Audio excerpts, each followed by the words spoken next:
नमस्कार दोस्तों, मैं डॉक्टर रण सिंह सुराण, जीवन दान नशा मुक्ति व पुनर्वास केंद्र भादरा से। दोस्तों, आज हम बात करेंगे नशा मुक्ति केंद्रों के बारे में, ड्रग एडिक्शन ट्रीटमेंट सेंटरों के बारे में। तो दोस्तों, जैसे ये अभी के टाइम में नशा हमारे समाज के लिए एक अभिशाप बन गया है और लगभग युवा पीढ़ी इसकी गिरफ्त में आती जा रही है। तो जो भी इंसान शारीरिक और मानसिक रूप से किसी मादक पदार्थ का आदी हो जाता है तो उसको हम एडिक्शन की श्रेणी में बोलते हैं। भारत सरकार ने और WHO ने भी इस बीमारी को एडिक्शन में डाला है। तो आज हम बात करेंगे, जैसे हमारा कोई चिर परिचित, कोई रिश्तेदार या परिवार का कोई सदस्य नशे का आदी हो चुका है, मानसिक और शारीरिक रूप से, मेंटली और फिजिकली रूप से वो किसी ड्रग्स का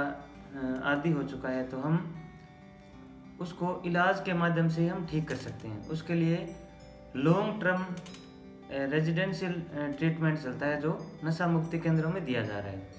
तो आजकल हमारे क्षेत्र में बहुत सारे या आसपास के एरिया में बहुत सारे नशा मुक्ति केंद्र खुले हुए हैं। तो आज हम बात करेंगे कि किन अपने चिर परिचित या अपने मरीज को या परिवार के सदस्य को कौन से नशा मुक्ति केंद्र में हम भर्ती कराएं, उसमें क्या क्या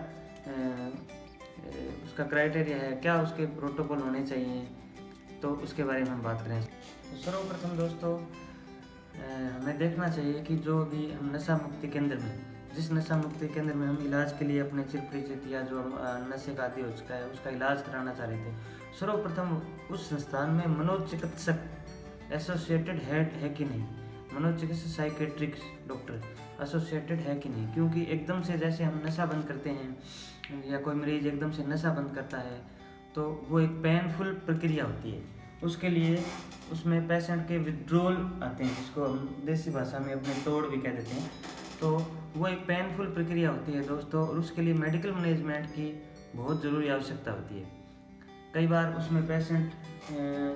अगर वहाँ पे एसोसिएट साइकेट्रिस्ट डॉक्टर नहीं है तो पेशेंट हेलुसिनेशन में चला जाता है, उसको आवाज़ें सुनने लग जाती हैं, उसको जो चीज़ें दिख नहीं रही है वो दिखाई देने लग जाती हैं, वो भागने लग जाता है,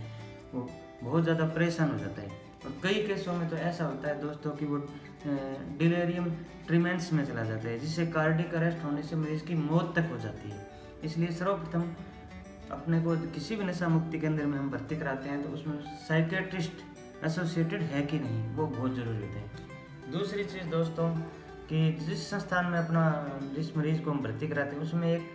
चिकित्सक है कि नहीं, ये भी देखना बहुत ज़रूरी होता है। क्योंकि आजकल जो अपना शरीर है उसमें जो नशे से पीड़ित जो लोग होते हैं उनको नशा बंद करने के बाद कई तरह की बीमारियों को शिकार हो जाते हैं। कई बार उनका BP फॉल्स होता रहता है, कोई भी उनमें इमरजेंसी कभी भी कुछ हो सकता है। उसके लिए एक चिकित्सक वहाँ पे परमानेंट एक चिकित्सक होना बहुत आवश्यक है। तीसरी चीज़ दोस्तों कि जो नशे से पीड़ित इंसान होता है या जो रोगी होता है उसमें क्या है, खुन्नस, उसको नशे के दौरान वैसे बहुत सी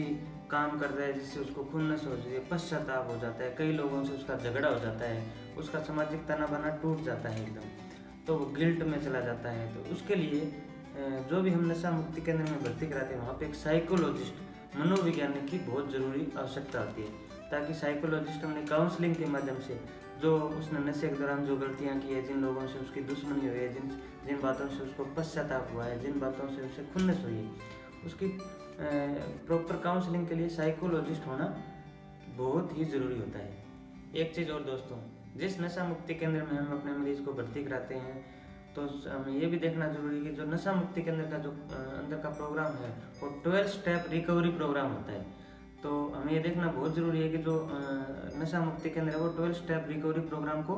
फॉलो कर रहे हैं कि नहीं कर रहे हैं, और वहाँ पर एक रिकवरिंग एडिक्ट पेशेंट होना बहुत ज़रूरी है। एक चीज़ और दोस्तों, जिस भी नशा मुक्ति केंद्र में हम अपने मरीज को भर्ती करवा रहे हैं वहाँ पर हमें ये देखना भी बहुत ज़रूरी है कि वहाँ पे चिकित्सकीय जो उपकरण होते हैं वो है कि नहीं, मेडिकल इंस्ट्रूमेंट है कि नहीं। जैसे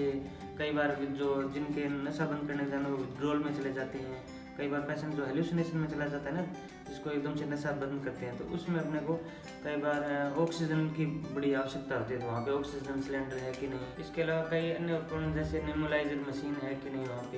वहाँ पे सक्शन मशीन होना भी बहुत ज़रूरी है दोस्तों। पल्स ऑक्सीमीटर, BP अपारेटस, स्टेथोस्कोप, तो शुगर चेक करने के लिए जो मशीन आती है वो, ये जो छोटे छोटे चिक्स अम्बू बैग, कई बार ऑक्सीजन से कम होने के कारण अम्बू बैग से भी उसमें काम में लिया जाता है। और इसके अलावा नर्सिंग स्टाफ वहाँ पे प्रॉपर उपलब्ध है कि नहीं, मॉर्निंग इवनिंग नाइट के तीनों सेशन में वहाँ पे नर्सिंग स्टाफ की बड़ी आवश्यकता होती है, क्योंकि उनके वाइटल साइन चेक करना पेशेंट के बहुत ज़रूरी है। उनके वाइटल साइन, जो नशा तक पीड़ित इंसान है उसके वाइटल बहुत जल्दी चेंज हो जाते हैं, उसका रेस्पिरेशन, पल्स, बीपी वगैरह फॉल्स होते रहते हैं, तो उनको रेगुलर चेक करना बहुत जरूरी है दोस्तों। जिस नशा मुक्ति केंद्र में भी दोस्तों हम भर्ती करा रहे हैं, वहाँ पे एक चीज़ और देखना जरूरी है, वहाँ पे सुरक्षा के पूरे इंतजाम है कि नहीं। सुरक्षा गार्ड या जो उनका स्टाफ है, जो उनके मैनेजमेंट है, वहाँ पे सुरक्षा के पुख्ते इंतजाम है कि नहीं। क्योंकि कई बार मरीज ये खुन्नस और पश्चाताप इनकी वजह से जो ये इस प्रकार का इनका जीवन होता है कि आपस में लड़ाई झगड़ा कर लेते हैं, एक दूसरे से व्यवहार भी कर देते हैं, तो वहाँ पे सुरक्षा के पूरे इंतजाम होना बहुत ज़रूरी है दोस्तों। एक दोस्तों वहाँ पे ये भी देखना बहुत ज़रूरी है कि वहाँ पे CCTV कैमरा की व्यवस्था है कि नहीं, क्योंकि CCTV कैमरा से भी इसमें बहुत ज़रूरी आवश्यकता होती है। कभी भी कोई भी मरीज़ की पूरा फॉलोअप हम CCTV कैमरा में भी उसकी पूरी रिपोर्ट होना बहुत जरूरी है। इसके अलावा दोस्तों ये भी अपने को देखना है कि जो संस्थान में हम भर्ती करा रहे हैं वो संस्था सामाजिक न्याय कल्याण विभाग से पंजीकृत है कि नहीं, वो स्वास्थ्य विभाग से लाइसेंस या पंजीकृत है कि नहीं, वो भी देखना बहुत ज़रूरी है। इसके अलावा दोस्तों हमें ये देखना भी बहुत ज़रूरी है कि जो संस्थान है वो अपने मरीज का कहीं गोपनीयता भंग तो नहीं करे, उसकी प्राइवेसी भंग तो नहीं कर रहा है, क्योंकि वो अपने मार्केटिंग के लिए पेशेंट की फ़ोटो, उसके वीडियो वगैरह यूट्यूब या सोशल मीडिया पर अपलोड तो नहीं कर रहे हैं, क्योंकि अपना समाज अभी इतना जागरूक नहीं हुआ है। जो नशा मुक्ति केंद्र में जो मरीज रहते हैं उनको बाहर जाके उसी समाज में जाना होता है, तो वो उनको थोड़ा सा घृणित नज़र से लोग देखने लगे हैं, क्योंकि इतनी अवेयरनेस नहीं है, इसलिए उसकी गोपनीयता, प्राइवेसी रखनी मरीज की बहुत ज़रूरी है। इसके अलावा दोस्तों हमें ये देखना भी बहुत ज़रूरी है कि आजकल क्या है, ज़माना बदल चुका है, सोशल मीडिया का ज़माना आ चुका है, तो जिस संस्थान में हम भर्ती करा रहे हैं उसका गूगल पे नाम डाल के वो संस्थान के रिव्यू कैसे हैं, वो संस्थान किस प्रकार से उसमें लोग हैं, वो पूरा गूगल पे भी हमें एक बार चेक करना बहुत ज़रूरी है दोस्तों। इसके अलावा एक मेन चीज़ और